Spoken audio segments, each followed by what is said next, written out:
రోజు పవన్ సార్ కరెక్ట్గా 8 o'clock వచ్చేస్తారు. అండ్ ఆయన బిజీ షెడ్యూల్లో మీ అందరూ వెయిట్ చేస్తున్నారని కరెక్ట్గా టైంకి ఫినిష్ చేసి వెళ్ళిపోతారు. ఒకరోజు షూటింగ్ మీ అందరూ వెయిటింగ్, నాకు ఫోన్ స్విచ్ ఆఫ్లో ఉంటుంది సెట్లో ఉంటే.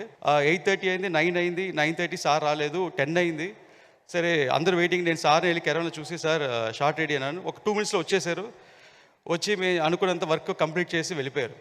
వెళ్ళిపోయిన తర్వాత నేను మొబైల్ ఆన్ చేస్తే నాకు తెలిసింది ఏంటంటే, ఆ రోజు సార్ షూటింగ్కి రాకముందు ఎందుకు డిలే అంటే, కనకదుర్గమ్మ గుడికి వెళ్ళి 400 స్టెప్స్ని పూజ చేసి బొట్లు పెట్టి పూజ చేసి క్లీన్ వాష్ చేసి ప్రే చేసుకొని వచ్చి, అదే వచ్చే దారిలో కొంతమంది పెటిషన్లు తీసుకొస్తే కొంతమందికి వాళ్ళకి హెల్ప్ చేసి అదంతా వచ్చి అప్పుడే కెమెరాలో దిగారు. ఒక్క 1 minute అలా టైర్డ్గా అలా ఓపిక లేకుండా నేను వెళ్ళి పిలిచాను. మా నాన్నగారు కూడా తిట్టారు, కొంచెం రెస్ట్ తీసుకుని ఇవ్వచ్చు కదని. అలా రెస్టే తీసుకోకుండా అటు పాలిటిక్స్ మేనేజ్ చేస్తూ, అటు పబ్లిక్ని మేనేజ్ చేస్తూ, ఇక్కడ మేము మీటింగ్లోనని మమ్మల్ని మేనేజ్ చేస్తూ, ఇలాగ అందరి నమ్మకాన్ని పూర్తి చేస్తూ దానిగా కష్టపడే ఒకే వ్యక్తి మన power star Pawan Kalyan. And ఆయన ఇచ్చిన ఎనర్జీ, ఆయన చూసిన ఎనర్జీ నాకు ఇప్పుడు దాన్ని నిద్ర పట్టడం వల్ల